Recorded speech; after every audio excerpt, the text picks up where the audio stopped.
Mula kumbadde nkuwa kyakulabirako kya because badogamba nti waliwo abazze nga bagamba nti kibiina kyammwe kiri wano mu masekkati g'eggwanga. Kibiina ky'Abaganda. N'enkuba ekyokulabirako ekya Honorable Odonga Oto gw'ongambye tagibwako hadithi. Oyo tavaako hadithi. But yagamba nti ey'opposition tavaako. Yeah, but yatugamba wano nti Nuupu bali wano. Eraga nti bw'oyambuka ewuwe kati gwe bw'omambuka tolinawo olaba kipande. Wait a minute. Tolinawo olaba kipande ekimyufu. Jo simanyi producer nga asobola okundaga ku rally. Abantu wabala buli lunaku akusaba bipande naye bantu ndooza abalabye. Kabagikulageko naawe simanyi producer nga asobola okundaga ku rally ya kaseeko kuzimu Semalaala abo bajja bokka teri abasasula. Eyabadde mu Arua. Ne bamu n'amasasi. Ne bagamba eyabadde mu Arua olunaku olwajjo. And I need to pick your comments ku rally eyo. Vis-a-vis ebizze byogerwa abantu ab'enjawulo nga gw'ogambye ntagibwako hadithi. Za mu political comedians mubawo obudde kati oyo balinga akugamba mbu ebipande tabirabayo. So kansuubire nti ezo zaabadde ndiga, ezo zaabadde kulaale. Kati toleetanga bantu bawedde Musa. Wali obaddeko mu kyalo n'olaba bwe basogola omwenge, bwe basogola omubisi. Bwebamala osogola omubisi ebigundi ebyo biraba ebisubi ebisigalawo ebyo basuula busuuzi eri tobimalirako budde. Kakati ne bannabyafuzi abasinga baggwamu politically but they cannot accept nti baplayinga lo ne bagenda. Kati gwe bw'obanga naye munnamawulire omusajja akugamba nti talabayo kipande abo beyalabye byabadde binyonyi zabadde enkobe sebo teri atayagala nkyukakyuka ffenna tuli bubi. Ate tulaga wali abatono teekerawo ddala wali abangi ndabe oleme kubaamu kemetterezo. So eno ye rally gye mwakubye mu Arua girabe eyo nga tennadale nga tennabaawo nga bagenda okulaba agenda okununula eggwanga the 10th president of Uganda, the incoming 10th president of the Republic of Uganda, His Excellency Kyagulanyi Ssentamu aka Bobi Wine. Ochudde sebo yoyo gwe mwagambanga mbu ali wano mu Buganda Nuupu kibiina ky'e Masaka empulunguse z'e Masaka bwe zagenda Nuupu n'egwa mwagambanga mu kibiina era sebo eyo si eraale gy'obadde olaga laga eyo laale awo nga bagenda ku laale n'enjagala olage ku laale okakase kye bayita power, people power. Oli abeera eri kulaale yeebuyende naye ng'eno amaaso gamuli eri mu nteekerewo kasikulini ndaba oba bampalula nomugaa sebo muzeeyi genda n'ofa kimunonga genda. Kakati olaba kyetwabagamba kati abo basirikale baggwanga naye mpaayo omulala gwe baatereddeyo ebimotoka bya poliisi n'amagye mu kkubo gy'alaga. They are blocking him. Ne despite blocking him abantu bo bagambye tulina okugenda tufune laale yaffe era ekigambo n'ayogera kyetwamutuma gendo zemu bananse essuubi obagambe Uganda is our country with or without Museveni tulina okuginunula. So rally eno nina mungi w'omuntu no gwe twalabye alaga ki ekiraga abantu mu Arua West Nile abantu bamalirivu si Masaka si Kampala si Nakaseke. Ekyo kiraga nti nno nti wano we have a lot of political hypocrites here. Kati mwe mwagamba abo bawa be Nakaseke Barua mu West Nile bano badde abo ogirabe eyo ogirabe ezo n'atakkiriza agamba nti muzeeyi sibamu ebyo byogende naye ze zamwe Museveni campaigns zirabyeko ziri eza AI naawe n'ez'obwana bwe bajja ku nze byange gwe obeerayo kulaale kubanga nakugambye ennaku enti oli wa Piero yu n'ogamba togirinaako nkugambye nze tonsibaako basajja labalaba kati ku Odongo Oto kimulaga ekyo tonsibaako basajja atavaako enadiithi. But the fact is let's talk facts. The fact is abantu babadde bayitirivu nnyo mwalwa. A minute, just look at the people. These are the people in thousands. Kati awo dongo to wabitunula agamba eyo AI eno West Nile on'omukyaza. But also Honorable Luttamaguzi ne Mwami Museveni abadde ne namba bwese n'okusingawo. Kakati ezajje no Museveni ate nga si kulimba basikayo obwana mu masomero ne babuwa AI n'ombuuza mbeerayo. The truth is mbeerayo ez'okumawulire baziwunzika bati. So will you listen to me? The truth is, just look at that. Producer I want you to look at the people here. When President Garibu Soga, look at the numbers also. What is all about the numbers? Ate noba ng'olina enamba ate b'ovuganya ng'obayingiza makomera.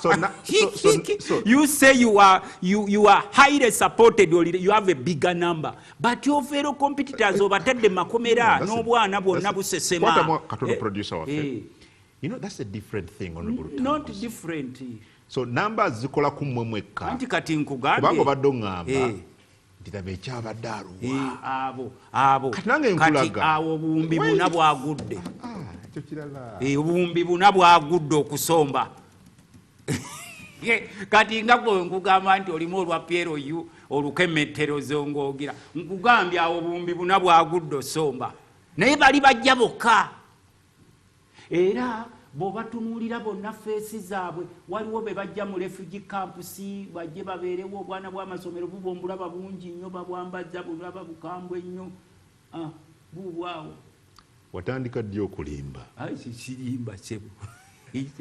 Kati nze lwaki ekifaananyi ekyange kyendaba kyoyite ekyobulimba nga gwe kikyo ng'okiraba kiba kituufu. Okay. Honorable. Beyond the number. No, it's not about the number, it's about the message. What message does obadde wewanira mu namba mwaruwa? No, to me as banobonda. Mwaruwa obadde wewanira mu namba. Enamba ya kati atoli mukungamba, it's not about the number. Eyaruwa lwaki nkigize nti wabaddewo okuggala amakubo amagye poliisi ne wabeerawo okubagoba ku venue ne still abantu ne persisting ne bagamba we shall reach to the venue gye babadde balaze. Naye kati ono gwolaba akozesa some good money okumobilizing naziwa almost on his day. Laale ate zeziriwa. Abo bakozesa kulaale zaabwe almost ate zeziriwa. We do need for some small fuel. Sizino ez'okukuŋŋaanya abantu nti genda mugule loole mubasombe mubateekeko mugende mu masomero mubasombe. To you as a journalist, senior journalist, what message can Museveni give to those people after 40 years? But have you listened to his... No, he has no message. Have you listened to what he says to rallies? Now, if you've not, let me help you. Let me help you.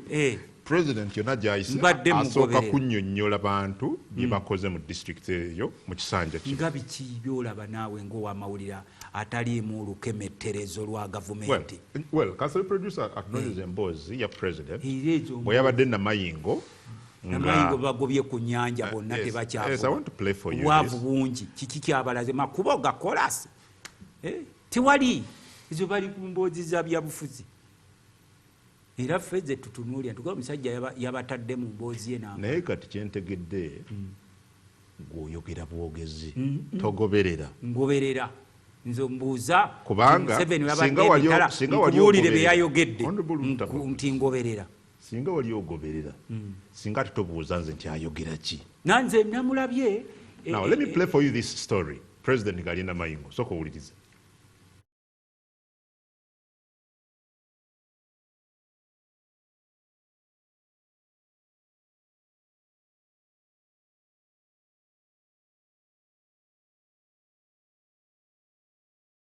Ab'e Namayingo muna NRM Yoweri Kaguta Museveni gy'asookedde bamulindidde ku kisaawe ky'essomero lya Namayingo Primary School kye bajjuza ne kibuuga.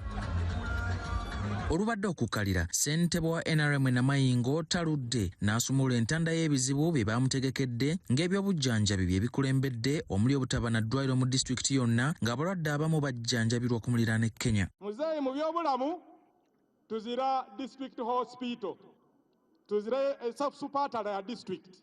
So nebyo byetwidde okwogeranga ku mu kisande ekitandika kiyaka nti otuyambe abantu bo tuli mitwala 3 mu Namayingo bwe tuba twenda obwida ndabi basinga obungi bajja Bugiri bajja Busia abandi bajja Kenya. Ssentebe ayogedde kirabwako ng'owejjangabika bw'asitudde bamusiga nsimbi n'aloopera Museveni nga bwe baali bazimba ekkolero lya ssukaali naye gavumenti n'eriyimiriza songa lyali liwa emirimu abasoba mu 5 kwe kumusaba atunule mu nsonga zaabwe. Multi-billion shillings kifiirirawo bandu befe over 500 workers babitaano bali bakolerawo emirimo muzeeyi si basiikola outgrowers kuli nende almost relief 5. Eyali omumyuka wa ssentebe mu buvanjuba era omumyuka asooka wa Ssaabaminisita Rebecca Kadaga ebusoga gwe beeyitira maama agambye nti ensonga ezabaleetera okugwa mu busoga mu kalulu ka 2021 ezisinga zaakolwako nga n'endala ziri mu kkubo. Anokoddeyo ensonga y'abavubi n'amusaba n'ebirala Museveni by'azze asuubiza okubituukiriza naddala enguudo. Twali ku State Lodge Idinda twatamane mayuge baba yakiriza nti esako ez'abavubi ajja kuziwa obuwumbi 33 beetereze mu nsonga ez'ogula ebyokukozesa n'ogula amaato n'enjini n'ebintu ebindi by'okozesa. Kale nsuubira nti ekyo kinaakolebwa. President Museveni ab'e Namayinga asoose kubajjukiza ng'ebitundu ebimu mu disitulikiti eno bwe byali eddwaniro gavumenti ye we yeerigira ne Aleese nga kimusanyusa okulaba nga kati beebaka ku tulo ng'ebibanyiga birala ng'enguudo. Abannyonnyodde nti obutagonjoola bibanyiga mu budde kiva ku ngeri embalirira gy'ekolebwamu abakulembeze baabwe abalemerera okuteeka essira ku kintu ekimu. Now the reason why some of these things delay is the budgeting discipline. We the guerrillas from the bush are very strict. Tetukwata bintu bingi. Ababuulidde lwaki amagye gali ku nnyanja n'abasuubiza okubawa ensimbi mu ssako zaabwe bagule obutimba obutuufu ssaako okubasimira ebidiba abandi balunde ebyennyanja kuba mulimu oguvaamu ssente nnyingi. The fishing you have been doing has been in the lake, done badly because of bad fishing, and that's how the whole problem started, because all the fish was disappearing from the lake. Yes, the soldiers are there. Some of them make mistakes and behave badly. Abatumye okubuuza abalala bavuganya nabo ku ntebe y'obwa president babalage bye bakoledde eggwanga lino. You can ask them, you Kyagulanyi, what have you done? Muntu, Nandara Mafag, what have you done? Oluvudde awo, Museveni agguddewo ofiisi z'ekibiina kya NRM empya mu disitulikiti y'e Mayuge oluvannyuma gy'akubya olukuŋŋaana lw'olusembeyo. Okay. Oyo president w'eggwanga bw'atibwa omuwulidde kyagambye kuba badde ombooza mbadde mugobera nange muwuliriza nombuuza nti biki president oba candidate wa NRM byayogera ku rallies ebimu ku byo byebyo naye agambye nti mubuuze abamuvuganya biki bye bakoledde eggwanga b'ovuganye nabo si tebabawa musolo gw'okuŋŋaanya omusolo gw'eggwanga naffe tukubuuza omusolo gw'eggwanga ogukozeemu ki nga buli wolaga waffe. Your people stealing 10 trillions annually. Ekimu ku kyagobezza Betty Kamya honorable Tulwomwe Betty Kamya ku YGG kujjayo lipooti nti abasajja ababba buli mwaka trillioni 10 ezisobola okuzimba. Anti kati nze ndi maka parliament. Nze ndi wa paaka loko government. No, kati bamuwadde eri ku wadi ennaku zaawe tenya ye yaweddeko tebagiziza bujja. Oyo aba tagobeddwa emyaka gye. Nedda emyaka tegye. Atuula eri ne bafuulu figa. Otajjoorajoga. Bugadi Betty Kamya naye atuula eri bafuulu figa nga bayita abawabuzi b'obukulu bebagira. Awo sirituukawo ne Bagiribati Bukenya muwabuzi w'okuzimba obutandaalo mu gavumenti. Naye genda ne mbuuza oba abantu bano babajjasi nga bakolimire. You can't use me. You can't use me. Nembeera nga mbadde Kaijiji mbadde honorable n'omufuula advisor presidential advisor nga ntuula ne bafuulu figa ne babuchamani ne bakenzo. Kati Kenzo ayinza okuba nga yagenda okufunira ono. Naye omusajja ono bakujja ku diversion mpulidde speech ze mwami Museveni. What about the 10 trillion stolen annually? What could that money do before you ask your fellow competitors? Nti muba bakoledde ki abantu batawa musolo? No, anti badde nkuwa some facts n'otanzikiriza kwogera. So Honorable Betty Olive Namisango Kamya Tulwomwe, former IGG, kituufu yafulumya alipoota at some point nti buli mwaka Uganda efiirwa obuse kufiirwa kubba. Yes. Waliwo enjawulo okufiirwa n'okubba. Kati nkuleko nnyonnyole mbadde njawulo kunyonnyola. Wulirize ssebo gw'obadde okigira kampulire ku nedda kati bye mbadde njogera. Kampulire version yo. Bye mbadde njogera kati kankuleke gwe obinnyonnyola. Kampulire version yo. Kampulire version yo. Kampulire version yo. Yeah, so nga tufiirwa obuse trillions 10 mu corruption ng'eggwanga nti zibbibwa obukadde 10 mu bulyake mu buli bw'enguzi. Ani abazibba? Those are the same people you see Museveni tovaawo be bazitwala ezo 10 trillions. Not me and the other ordinary people of Uganda. Abo bennyini boolaba abo be babambaza bitisaati bya kyenvu ne mubanga abasibe beeruzira. Be babizibba. Era bwagijje wali bw'oba oyagala kwanze nze enjawulo yo naawe obadde vice chairperson w'akakiiko akanoonyereza mu parliament. Obadde vice chairperson wa Park local government. Yes, that's true.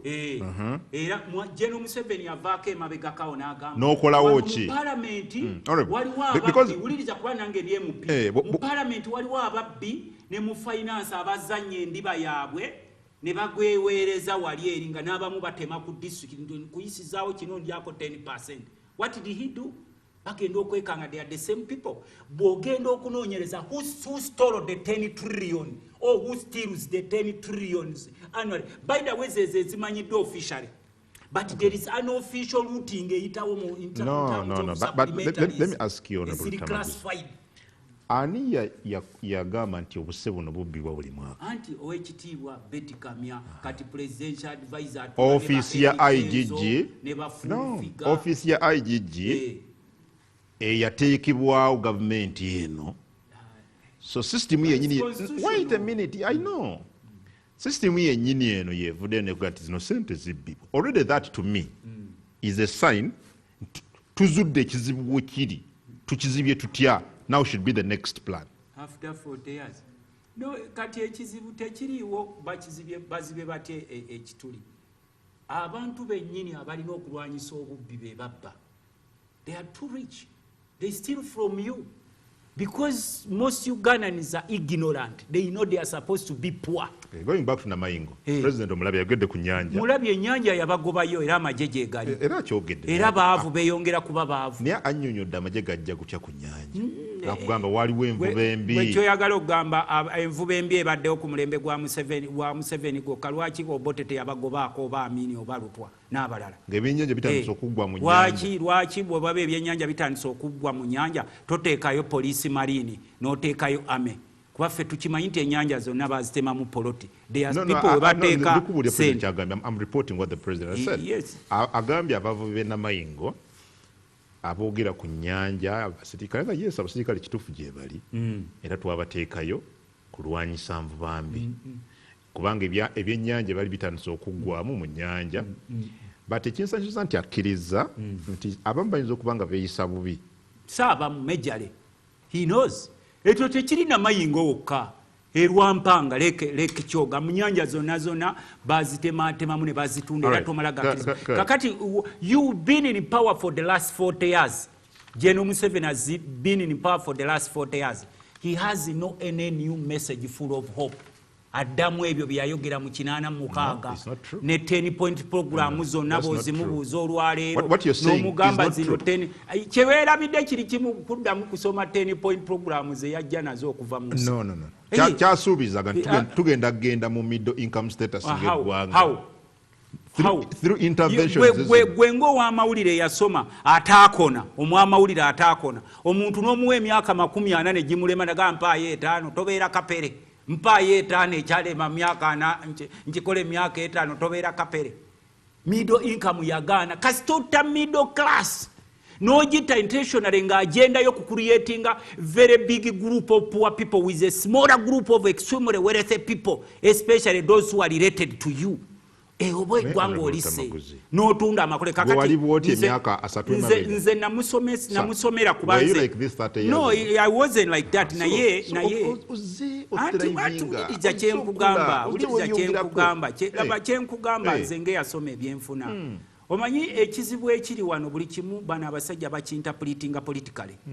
Kyova olaba nti n'atamanyi economics ogenda okwekanga kati ojja kusanga ebiseera ebijja nga sipiika wa parliament DJ nga DJ is a speaker of parliament atolaba tuyina abayimbi nga bagala kuba bakwebyo omuyimbi gwe osobola okuyiiya oluyimba ne baluwulira osobola okuba engundi bino ebya DJ leka kunyoma bantu nkugambye DJ ono ayambala bulingi omumanyi bulingi then tobeeranga oli in fact mwami Museveni kennyini yagamba at some point nti bino si byakuyimba nanti naye mulunzi wante naffe tukugamba bino si byakulunda nte ngoze naye muligogamba akaseera kagenda kutuuka na DJ naye speaker so what's wrong with that anti kati nkugambye nti abantu babawaadinga ebifo ebyo si lwabo manyirivu yensonga lwaki omusajja atutuuza we tutuuka n'abaasoma beebuuza tutuuse tutya wano n'abatasoma beebuuza tutuuse tutya wano buli omu abuuza munne n'abali mu gavumenti bagamba nti Museveni ayogera ku trillion 10 azibba ani azibba ba village people bonna Kaseke nti ba MP report ziraga kintu ziraga basajja bagundiivu be balya 10 trillion kati oku 10 trillion ajjako trillion emu nakubisa mu bitisati bya kyenvu nakuwayo 5 ne bakuyita kulaale n'okubengalo ne bakuwayo ku muceere ulibala mu yafumba ngo omuceere oba akyabafumbira mu kaveera hafu nga bakuleeta ng'okuba enduulu kakati Museveni buli waabalaba ng'ali kulaala engeeyo kino kyenkuwa nga nze munnabyabufuzi ng'akubaga kitoddeyo era olinga addako nga bamuwa ke bamuwa nkugambye mu biro bino abantu nga bakubira mwami Museveni bamulaajanira buli omu ali mu nnaku ye bonna badde tobalabye nga balajana so what he has no solution General Museveni has failed this country for the last 40 years he has no solution olaba atuuka n'okugamba baavuganya nabo mbu baali babakoledde ki bwe bawa omusolo ffe tubuuza bye tuwaamu omusolo tetubuuza byotukolera gwe ng'omuntu kuba tukimanyi olina personal wealth ate olina ne treasury wojja gye tetulina kye tubakoze mwe mwetunda bannansi babawa obukunkumuka handouts ne mukyakala ne babasomba ku biroole abala ne babamenyeka n'amagulu naye ng'oyita ku ddwali olabye omubaka oli abadde ayogera ti aye pulezidenti tuzirawo eddwaliro tuzira ng'ali ne kadaaga eyakamala emyaka 4 mu gavumenti naye olaba Bobi Wine yafugako emyaka 3 n'amatira naye banneŋŋenze naye bano abaana bagate tuva wano mwegade mubabuuza naye mwe kiki ekiri eyo ekibalemye omusajja afugako only 3 years nange yansangayo mu parliament nagaba neŋŋenze that chapter is close being a member of parliament ŋŋenze kukolabira naye bano w'emyaka 4 ne kadaaga akutte wali asoma aye muna eddwaliro lyaife muna amakubo gaife naye abadde naye 40 years ng'abacoga ne bo bali wali eri bamutunuulira bati kakati toyagala boogere oyagala basirike busirisi nakyo bw'obeera wali gwende 40 years ojja na solution tolamentinga ng'eyaseggulamaze emyaka 10 mu parliament okyalamentinga anti kati nze nkugambye kati nze tebampa musolo gwe mukwasa omusolo bw'aba alamentinga n'atandika ate mwaba mubeera okumpi lumu omukulu oyo ajja kwejaawo awujja omuntu ekikonde ng'oli gwe nawulidde agamba kuby enguudo kakati ffe twali badde tusuubira nti General Museveni bw'agenda mu kitundu ng'ekyo ne yeetooloolebwa basiniya kaada bakadaaga bakigonga ataddeko galubindi eziraba ewala baali badde bamugamba sebe kuba eri oliraba lye tutaddewo amasannyalaze ago galaba ebyuma bino obiraba ebbeeyi y'ebikaado abavubi b'obalaba kati gw'ogamba abavubi bavuba bubi ekyo nakyo kyetaaga rocket science gwe gavumenti genda ogula obutimba ogambe nti omuvubi yenna jangu obugule wano okiraba ssebo kyenkugamba naye mwe lwakuba nti no baba confusinga kubanga ekyokulwanyisa ekiyambyeko General Museveni okulwa mu buyinza n'okusiriwaza abaasoma n'obayitako bwa profesa bonna nga bagenge wadde tebamanyi kigenda mu maaso kyali kya bwavu bavuwaze obafuge kati ogenda Makerere n'osanga profesa ng'engatta egudde eti olubega agitambuze eti ng'akakondo k'embuzi bw'ati n'omubuuza kiki nti ebintu byafa wonna ebintu byafa wonna wonna omusajja ali wadinga abantu basing on political loyalty. Professor baleke besonyiwe. Yes, anti kyenkugamba naye gwe okimanyi oli okugamba nti kungu professor nga nemuva n'emitala ne mujja mulabe professor bw'afaanana. Era naawe tolina nnyo njawulo. Anti nange ate nze ndi America nange sebo ndi wano nange anfuga. Bw'ogamba nti nange anfuga. Nawe akufuga bategente. Anfutte n'otwale kubo byenakaseke nga lyonna afuufu. Ekyo si kye ngamba. Njogera ku obadde vice chairperson of Parker. What Park? Nange mbadde nga IGG. Public tuteekerawo Accounts Committee eya local government. IGG wali auditor general. That is one of the accountability committees as a parliament. That's one. Number two, kwewunyiza nnyo era eggwanga lituteeka tulina ekizibu kinene. Ekizibu kya pulezidenti siffe babaka. Bw'ogamba nti naawe tomanyi ssente gye ziraga. Nange mbuuza. Omubaka wa palamenti. Kati nze nkugambe ki nze alondoola. Nze nkulira Treasury nga waliwo ze baleetera ku nnyonyi. Kati gwe w'amawulire ze baleetera ku nnyonyi mu za Bank of Uganda omanyi gye zaalaga. Baayita omukyalo oli simanyi bamuyitanga ne bamuleeta. Omukulu omu n'agamba. By the way, Betty Kame, I want to credit you to Romwe. Honorable. At one time you talked about lifestyle auditing, especially politicians omukulu nagamba vaku bantu bange bajja fulumya sente.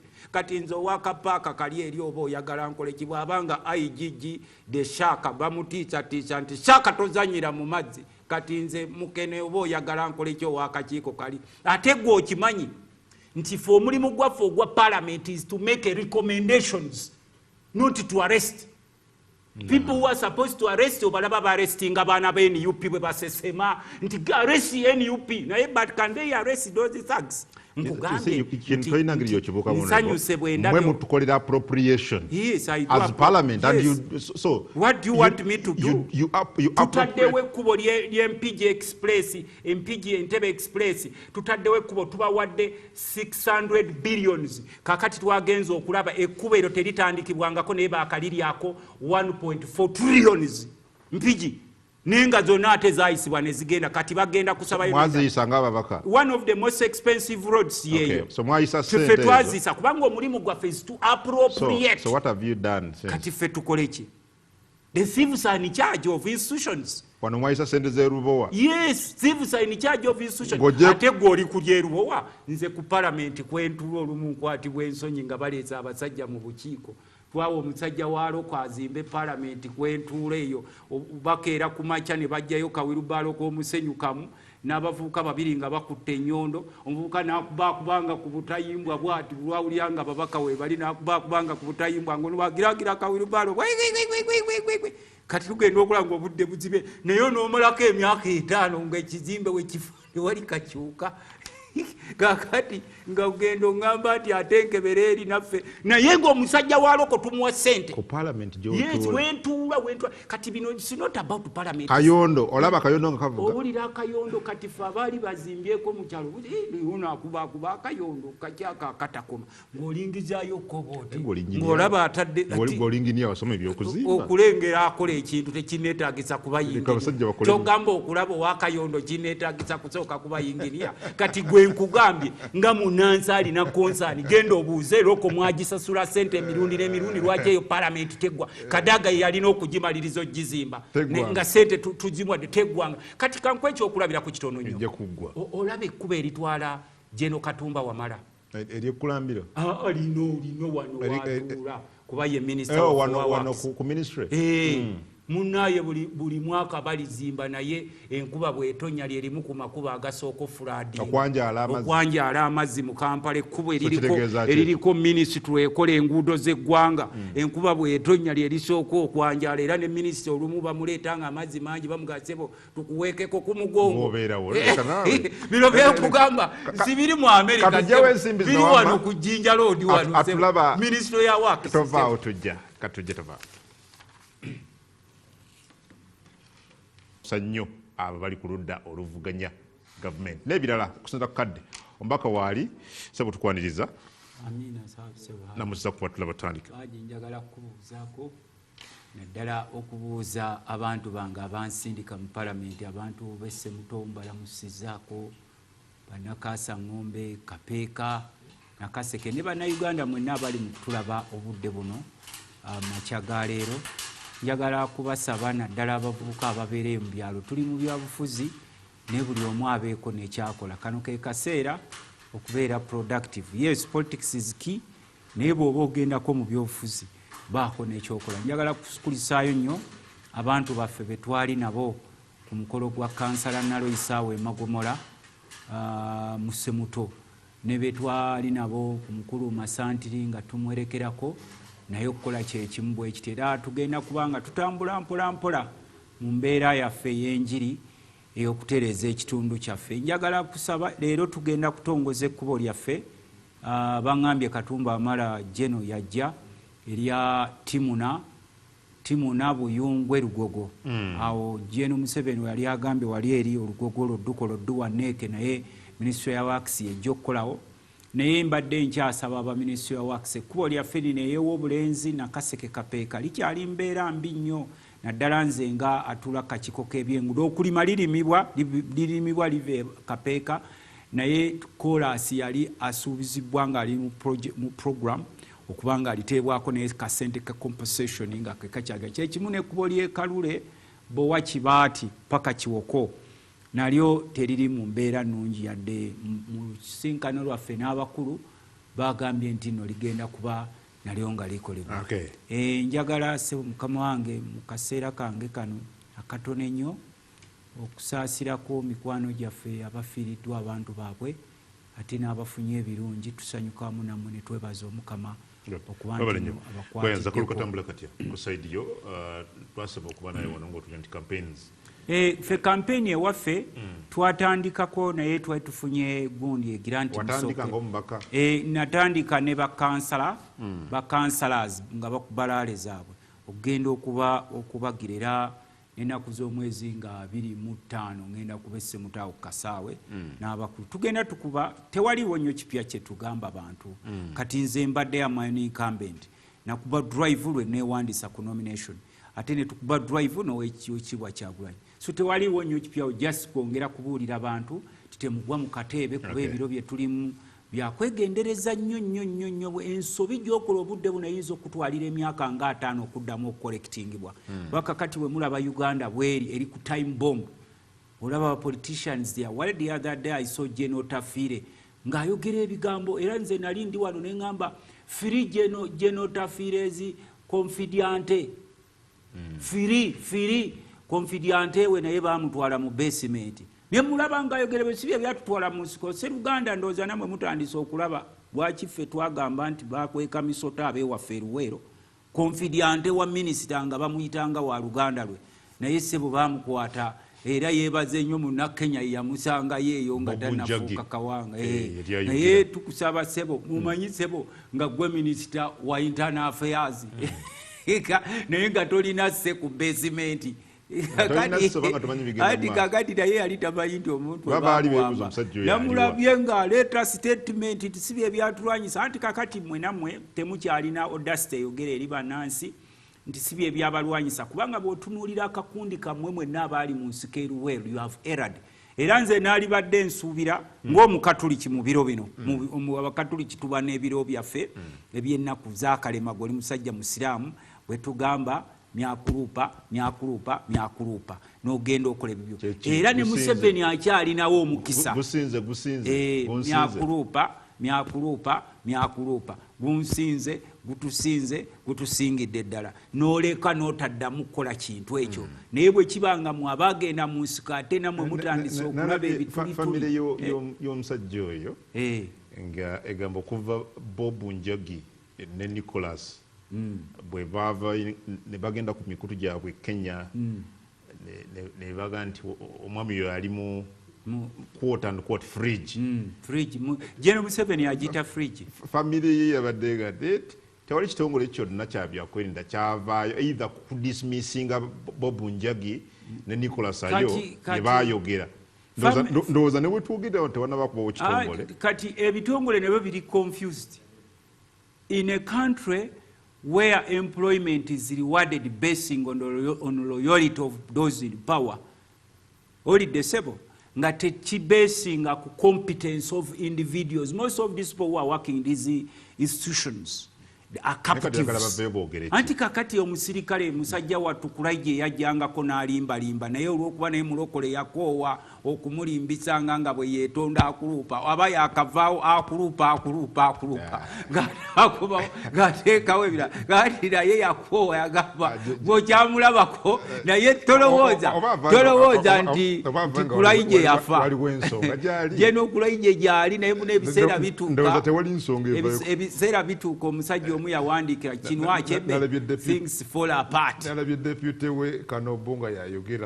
Naye musajja watu mulaba musajja atunga omulala naye oba ayogera nga yegendereza nnyo kubanga muneetagala kulinnya ku bigere by'abakama be bayinza omujja kafo kaako naye oli yalinanga authority kubanga ye wakazu jeno okulaije naye wakazu naye ono oba ayogera kakati bwe mubeera mu nsi nga mwagenda mu bitundu ng'ebyewaffe Luweero Nakaseke gundi bwe tubiraba ebyo bitwenyamiza. It's not about that man oyo wa General Tafire, it's about every Ugandan who are kidnapped on daily basis.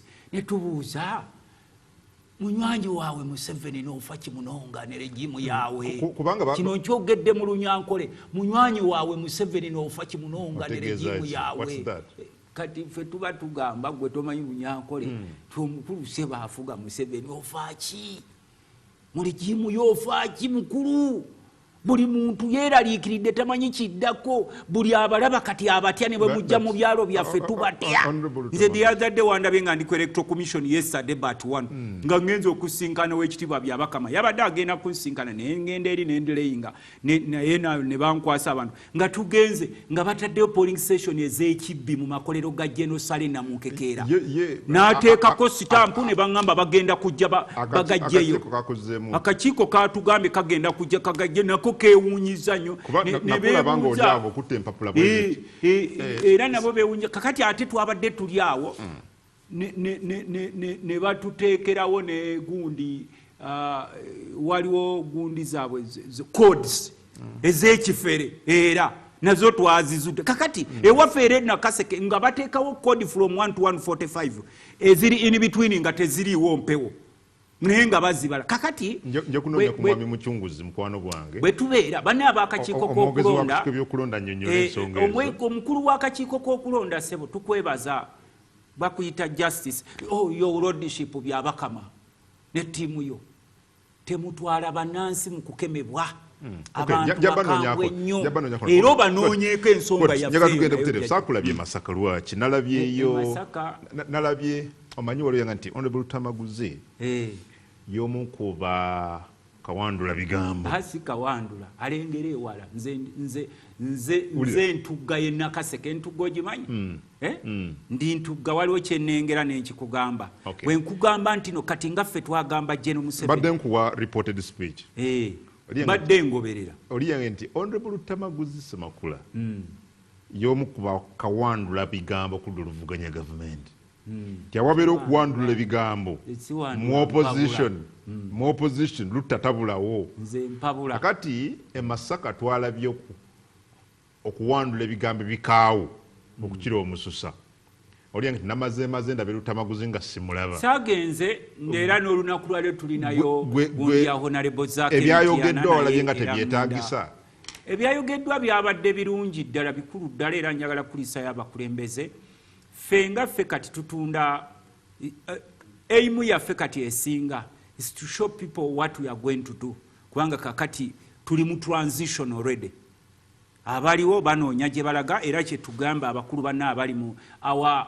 generals in NRM government stop panicking we will protect you with your families anti gye nkulaga Masaka kyembadde nkugamba wale Senambozi n'agenda yekka muwanga Kivumbi n'agenda yekka Nambozi ayogedde ebigambo birungi nnyo era mbisubscribingako kubanga nga kakati ab'enkyukakyuka wano waliwo obubinjabinja General Museveni bwe yateekawo nga bufacilitatinga okutujja ku mulamwa era obubinja obwo tebwogera nnyo ku bwe bulina kufokasingako gamba service delivery n'ebirala oba n'emitawaana mu bubwina biina obwo naye bufokasinga nnyo ku bikolebwa mu NUP. In politics buli omu bamwogerako but the time. Era njagala kwebaza abagenze e Masaka. Waliwo gundi ejjeeyo nange ngenda kujja n'His Excellency ngajja mu constituency ya Mpuuga gy'akiikirira Bwanika gy'akiikirira ne mumwogerera amafuukule. Amafuukule ge galiwa. Politics is about that. Criticism. Kyebiriwo. Gwani atayogerwako nga ne Katonda bamwogerako. Gwani atayogerwako mbutuwulire tinze omanyi ebizibu byammwe nammwe ab'amawulire waliwo abantu bemuwa amakulu nga tebalina makulu gali awo nga ntandika kudiscussinga justice moral area ng'ensi egenda. No, kankubuuze abo bamemba ba kibiina kyabo. Your former colleagues? No, former colleagues in what? Mubadde mwenna. Anti nkugambye Oweekitiibwa Nambooze n'abalage bagenze nange nabadde nina okugenda. We have members, our colleagues, members of National Unity Platform. We are supposed to be part of them. If you were former what? Kakati kankugambe Lucifer is a former angel in heaven, great angel. Kakati Lucifer asobola okuddayo mu ggulu eri ne tugamba ne bagamba bamalayika b'omu temukuba Lucifer kubanga yali abaddeko mu ggulu. Lucifer muki kyetubuuza ebyo bye bisudde eggwanga weri abasajja baava mu nsiko ne batandika okutulya mpola nga mubagamba nti temuboogerako abo bannaffe tugenze okwekanga ng'eggwanga lyonna balimekese bugumba liweddewo ate tujalinawo ke tulinawo ku nnyanja naye bamutunda ku lukalu naye yaggwawo obugagga minerals zagenda amakolero gagenda enkya nange ngende Masaka His Excellency Kyagulanyi wagenda. Honorable, can I ask a question? Tolabyeko mu Uganda muno nga bannabyabufuzi beekuŋŋaanyiza ne bawagira omuntu nga si wa kibiina kyabwe ne balekawo ne bakandidates baabwe. In fact ekyakasembayo kyabadde wano Kawempe ewa Nalukoola Oweekitiibwa Lukwago najja nga FDC era mu Kalifaganaga nga tetujja muwagira ono alina obusobozi y'ono era gwe Kalifaganaga gwoteeka ku Nalukoola ndikuwa kyakulabirako era gwe ku Kalifaganaga kakati wali ngambe Oweekitiibwa Lukwago agenda awagire mu Siseekira oba musajja agenda awagire mu Siseekira era gwe olaba Kalifaganaga naawe gwotogera mu Kalifaganaga zimanyiye ng'omukulu teyamuwagira wamulabawo potentiality ye oba oyo musajja genda owagire mu Siseekira njoke nkukubira esaluti wano oba vaayo owagire ku ingini y'abalimu ezo nkulage okumanya omusajja oyo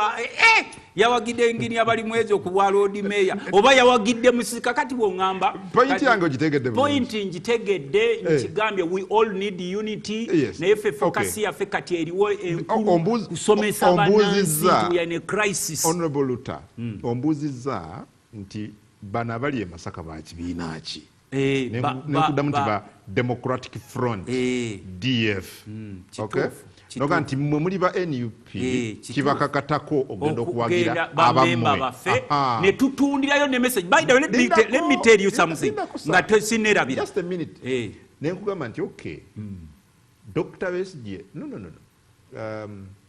Elias Lukwago bwe yagenda e Kawempe n'awagira Nalukoola wa NUP teyalina candidate we mu race nanti kakati kisinziira obuzito bwa candidate naawe waliwo gwolaba gw'oŋŋambye wali wabawo ene potentiality of oli gw'oŋŋambye simayaga naago fuuka MP of that area you yourself as nga munamawulire journalist omutendeke kakati ffe wetuba tugenze oba wajja n'owagira oli it's fine era tukyalina ba candidates abalala kubanga nze nkugambye nti ekibiina National Unity Platform almost kyekiyingira obuyinza kati kigenda ofuga eggwanga. Abadde mpuliriza Ssemujju Ibrahim Nganda ngaga nti honorable yabadde awo byakulabirako ebiwerako naye kimu ku ebyo n'ayogerako honorable Muhammad Muwanga Kivumbi deputy president wo mu Buganda naye nti lweyasooka okubeera member wa parliament olwasooka what have you said? Muwanga Kivumbi is cream de la cream.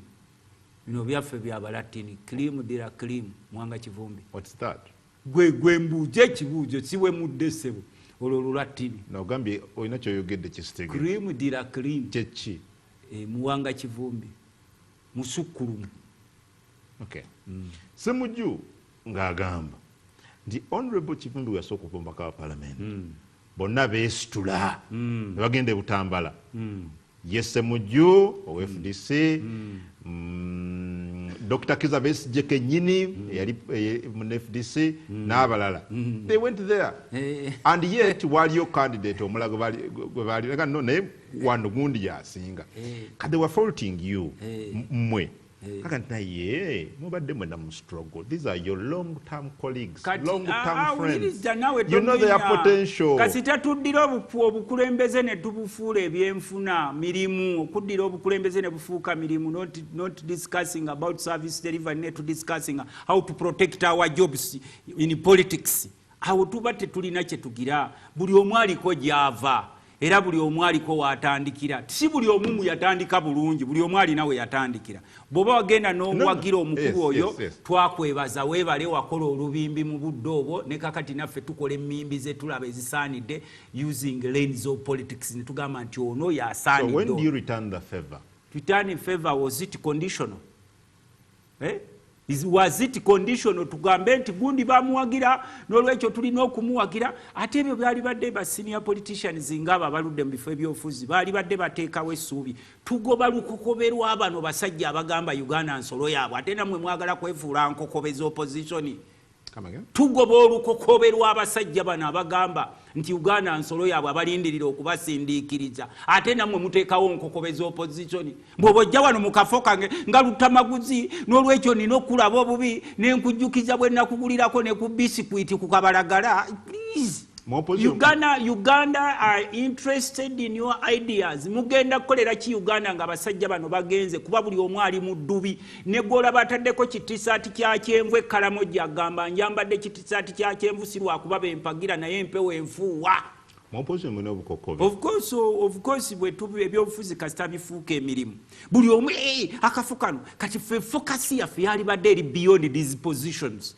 Era nze bw'ompita wano sisobola kudiscussinga ku those individuals kubamba agamba nti mwe mwagamba Museveni agende mwe lwaki bwe badiscussinga ku bifo byammwe nga muta buli omu atandika okuvaayo nze nakuwanga Kabalagala nze naleeta essuuti yo. Tulina broader picture ya Uganda tugamba tunabeera tutya Uganda eyenkya kubanga ffe abaana baffe bagenda kufuuka abaddu ne bazzukulu baffe bafuuka abaddu n'abazzukulu b'abazzukulu nga ffe tudiscussinga ku bufo buno obubasuuza mutunula obubogeza ebikikinike nti olw'okuba nti kati ebyobufuzi gyafuuse mirimu. Discuss about policies. Entebe mwotuddeyo jo yabaddemu Honorable Muhammad Nsereko wa Kampala. Yes. N'ageraageranya kye mulimu nga olutalo. Okay? Tuli mu lutalo. Ulira naga temunnatuuka mukyali mu lutalo ng'abali ku luvuganya government. Naga nti mu lutalo you can't afford to lose any soldier. The soldiers who are sacrificed intentionally okusobola okuwininga. Golowooza buli muntu yatandika ne Museveni olutalo eruweero yatuuka waliwo bobo bebettiranga naka nti ono tumutta olutalo lwaffe lusobola otambula. For example, many of their colleagues anti kankwe example kankwenze yange example. Mami for example Katinga Lukwago mu Kampala. He's a very good soldier, a very good fighter who has been there for the opposition. Mu parliament ensonga zaake yoyo ku nsonga y'amateeka yoyo wajja onawuli tokkowulirize bwe musala nti ono omusirikale tumutte. Okay? Omusirikale Lukwago ow'opposition tumusaleko obulago tumusaanyeewo. Ebyo kigenda kyammwe kibaki bigambo bya Nsereko biba bya bakajubi obamanyi bigambo bya Nsereko anti wuliriza byo bigambo biba bya bakajubi tusobola kugamba gwokozesezza lenzi okulaga nti oyo ye soja waffe. Gwe gwani akugambe nti ye musirikale anti nze nkugambe yes you have contributed so what If you say that now kati tegolina musajja muganda abaganda balina olugero olugamba kankiteeke mu luzungu even the best dancer knows when to leave the stage. Naye bw'obeera awo n'otandika okugamba nze nazina ndombolo nze nazina nankasa n'olwekyo abasajja kakati gwe nkubuuza mwatuuka nga bali ku opposition tetunnaba kutuuka naye tulinga ekizungirizo ekigenda mu bbanga. Ekizungirizo bwe kiba kigenda mu bbanga kirina gundi rockets gye kijja kisuula ziproperinga naye bw'ogamba zituukireko kuli eri giyinza okwabikira mu bbanga. So mulina rockets muli mu kusuula kati? Waliwo gwani yakugamba nti gwe wekka asobola ekifo ekyo. Why do you fear competition? If you are relevant in that position, don't fear competition. Nze waffe abasajja b'NRM bajja. Does it work for the opposition, Honorable? Ng'ogendo abasajja bamwe mmekete. The bigger challenges of the day are not about the opposition, they are about all Ugandans. Gwe boddawo mbakafo kafenga aba opposition wano wetukute ebyo bye bitumera ne mu parliament mbo simanyi gundi mukume yajja okufuuka lopo gundi ono alwani okufuuka kati tutumula broader picture eggwanga tutandise dinunula. Are you hearing what I'm saying? Yes, I know. Mulwanyi namige according to who? Oyinza okuba ng'oli namige mu makaago na mulwanyi namige mu kibiina kyo nga mu ggwanga si mulwanyi namige nga bakubuuza tubuulire gwe omulwanyi namige gavumenti eno gye tutwale nti ajo ogituusizza wanga otandika kukolima mbu ate bano balingirira ekifo kyange to discussing broader issues affecting all Ugandans irrespective of their political. So when will you consolidate? When will you bring together all your opposition forces, opposition fighters? Consolidating Uganda, not our small oppositions. Towaye toyingirira kafo kange nange wendira wano wenkabira amaziga Museveni agende olwo etaano ne gigenda toyingirira kafo kange nenkabira Museveni mu Bwiino etaano ne gigenda naye nga bakugamba confront okimanyi nti Kyagulanyi bwatugudde amaaso mu bbanga ettono ennyo lyamaze tubadde tetulina opposition muga Katonda muggulu tubadde tetulina Kano nkakubye kubanga Kyagulanyi atugudde amaaso n'otandika okulaba nti nga batandika okuvaayo nze ndi wa DP naye mpagira Museveni oyo n'agenda oyo aba yakagenda naolwo n'atandika okwogera mu luddikyaddikya abo banywi banjaga n'atandika abanywi banjaga oyo naye n'agenda kakati akabanga akatono ennyo Kyagulanyi katutadde yavajja mpolampola nga walaba Dawudi bwe yajja gwe Dawudi oyinza okuba tomumanyi yajja mpolampola ng'oba Yosefu bwe yagenda empolampola e Misiri abasajja bonna tugenza okwekanga tubaddenga na nsolima ezisinga nga Museveni atugamba munange in search and search they won't be opposition nga tugamba ono omusajja gwe tuvuganya tulaba ettama lyeyongera kugejja kiki ekiriwo tomulaba nako tugenza omukubamu ebituli nga basajja baffe bonna babadde nga bambadde embugo naye nga munda muli Mukama wange bonna nga nsolima eziwedde emirimu kakati ebbanga ettono mwami Kyagulanyi yabadde lyamaze ebbanga ettono ennyo Kyagulanyi kankwite Your Excellency Kyagulanyi lyomaze mu political scene litugudde amaaso ne tugamba ne tulaba munnange n'abasajja wano abeefuula nti baganda nnyo era baagala Buganda naye nga babagamba mu abaganda ennyo abaagala Buganda mwatule nti muwagira muganda munnamwe ngolo batandika nga boogera oluddikyaddikya obugambo kyogambye oli muganda nnyo kuba abamu babadde politics bamuzimbiranga nonga yatula nga batandika okwogera oluddikyaddikya bugambo obutono. So mwami Kyagulanyi omugamba ki? Njagala kumwebaza nange I am very humble before you, Your Excellency Kyagulanyi the semi president of Uganda currently kubayo nawe semi president abazibudde atya amaaso anti atuzibudde amaaso eno abasajja babadde nga bazanya politics wanaddibanga owokusiikuula mu sizoni naddibanga esiikuula mu sizoni nemala neddayo ku muti gwayo naddibanga kiba kinyonyi kigwa mu luuzi netandika okukola siikuula nekiwala nekigenda kakati bano twalinga tulowooza nti bawakanya musajja kumbe bamuwagira nga nze bwentuuka wali mu kifo ky'okunkuba embuukuli nkubaamu omuziŋŋoonyo nga bamusabulamu omuziŋŋoonyo nga bwe yeekaabya kumbe bonna bali muntu omu nga bonna bali muntu omu kati omusajja ono atambudde you see the way is unifying Ugandans His Excellency Kyagulanyi Ssentamu n'abagamba golooza yetawulira bano bye boogera bano abazanya politikisi waabwe wannaddibanga naye yagamba nti no abo balina obudde bwabwe kubanga toddamu buli akuwalampa nti such a time there is a time for everything. So kati amaaso gamu gazibuse amaaso gazibuse nnyo omusajja asooka najja mu palamenti ne bamuga gwofuzeeko obwaka busatu bwokoofiirwa ekifo kyo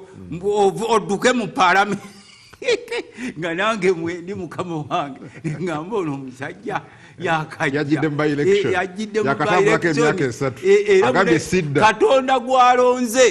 Katonda gwalonze si bitabo bano bo bali balowooza nti ebitabo byabwe abamu bye balina ebiyitirivu ne bajja walimbu boogera oluzungu luyitirivu bamatize ensimba okwogera oluzungu kwe kutegeera naye nange nkitegedde ennaku ezo nti munange oluzungu lulinga Luchina ate wano abafusinga ofuweeta oluzungu bafere omufere afuweeta oluzungu ng'ataddeko ettaayi mwana tunolowooza nti ono antwala mu Amerika ng'ayogera oluzungu kumba akuzze eri mugundi musiko kati mu budde buno omusajja azze aorganizinze state etandise n'okutunula nti ebyambalo ebimyufu nabyo byambalo by'amagye buba kucanga mu kyovula ekimyufu bagamba oyo musirikale awedde emirimu mukwate state nezuukuka nti n'okuba parade nakyo kikolwa ky'amagye naye nga aba primary ne secondary ababeera ku parade sinalaba bakwata kakati mu budde buno omanyi General Museveni yali yasomesa abantu ebyobufuzi nti without him there is no Uganda. Era nga ne bannaffe abali mu opposition ababadde nga wali ku front line nkugambye lwaki Kyagulanyi atugudde amaaso twali tulowooza nti balina any step gye bagenda otutwalamu ne twetolooledde nga uffe such a very long time era kyovola Museveni bw'aba akubisa Kyagulanyi embuukuuli bali abakubisa miziŋŋoonyo Kyagulanyi bamukubisa mbuukuuli noweni yupi gwe genda olabe bano waliwo gwe walabyeyo gwe bagaana nti wano tokubaolaale ne bamuyiseeyo musiko ate njagala ku kino kukyebaza General Museveni nadde sikimwebazangako weebale nnyo kutuyisanga mu nsiko mulaale zino eza Kyagulanyi zitusomesezza bingi nnyo nti eggwanga lyonna lyafa dda ne bannaffe betusanga eyo nga baggwamudde essuubi oli n'omugamba munnange naawe oli munnauganda you deserve better daga munnaife abasajja baatufuula baddu baabwe bwajja n'akuwayo ekyenkumi-5 n'agamba Museveni akutumidde n'akwerako kitisaati n'oyenvuwala n'okyambala n'oyenvuwala ng'amenvu. Honorable Luttamaguzi oyogera ebigambo bino byonna naye simanyi oba weewuliriza. Yes, nze neewuliriza nnyo y'ensonga lwaki olaba nze nayawukanako nabali abaazanyanga politikisi wa Magwaya. Kyagulanyi ogambye yabazibula amaaso. Kyagulanyi yatuzibula amaaso. Ebbanga lyonna gaite mbadde n'opposition. How about all these other opposition politicians betubadde nabo ebbanga lyonna mu bibiina byonna DP, FDC, UPC. Bwe tubeera mu kereziya nga twogera ku Yesu nti oba mwe mumuyita nabbi naffe tumuyita oli tasobola kugamba ate nabbi Muhammad ffe twogera ku Yesu mu kereziya tombuuza ku birala. Nkugambye nti omusajja atuzibudde amaaso yeerekereza bingi tugenza okwekanga nga bapoliticians abasinga babadde nga bazanya politics of lakizale tuweeyo kyotuwa twefuula abakuvuganya deni tutambuze endibayo. Mwami Kyagulanyi yagenda batola mu nsensuubize. Ensensuubize tutambula jjajji tutuusaamu. Be hopeful. Why are you so pessimistic? Be hopeful. I've not said that tagenda, but I'm simply asking you. Kerode watandise omulaba byeyeeyisaamu. Kerode omumanyi? Kerode atandise okweyisaamu bwe muwulira eyo mu munyige bwe muli be ku mutwe buli Kerode wamulabanga nga teyeekyusa bulungi bwe yeegiraagira ng'omanya omukutta awaluma.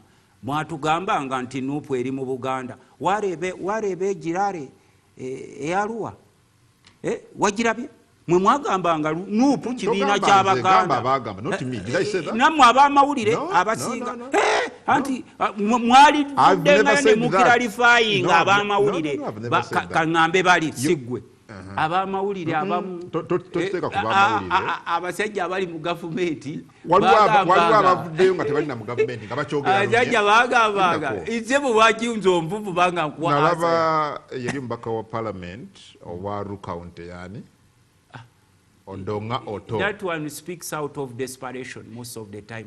He's desperate. Ye yayita Museveni kulumbe lwa kitaawe Museveni ali chief guest gendo je wakayivu. Oyo yayita Museveni jeno Museveni ngatugo musajja atubonya namuyita yali chief guest kulumbe lwa kitaawe. What's wrong with it? Gwe kyogamba omuwagizi wa NRM bwakuyita mu constituency ye kulumbe lwa kitaawe because oli mbaka atuliriza sebo kati gwe bosanga faza nayita kabwa kaganda nga ye mukulu ku mukolo gwe wewunya nti faza yayise kabwa kaganda ye mukulu mu mukolo guno gwe wewunya kati kabwa kaganda abakoze musango ki awe wewunya nti ne wakubadde wabeerawo enkolagana eri nakyo naye oteekawo naawe noga faza nayita kabwa kaganda nga ye mukulu w'emikolo gye nga bamutikira ekino kibaako question kakati some politicians are extremely desperate that they can do anything that anti kyenkugambye faza bwayita kabwa kaganda omusamize nga ye mugenyi omukulu ku mukolo gw'efaaza nga bamutikira tekikwewunyisa kugambye oli chairman wa NR ekyalo kiba kitaba batya kyovaako ekyalo kyange eri mu kyalo bakiyita Buyungwe ekaasa ng'ombe ssentebe w'Ebuyungwe owa NRM tetulinayo twabagoba abo mwana wange nkugambye halamu haramaini ekyo twakigoba ewaffe munakasike south teribawagira NRM gyebali okulembeze bwa NRM naye era tubalaba ng'ekereziya weeraba sitaani n'abawagizi be. So can you listen to me? Yes, I do. Teri bukulembeze bwa NRM constituency yo gyebuli sigwakiikirira constituency eyo nze ngikiikirira. So enkya omukuba kulembeze ba NRM bwakuyita ku mukolo gwe nti munnanga omubaka wange nina wano olumbe lwa kitange jangu ng'oba ofuse kabwa kaganda tisinziira gundi jjojja oyambadde kyojjiramu ekifaananyi ogenda togenda ekifaananyi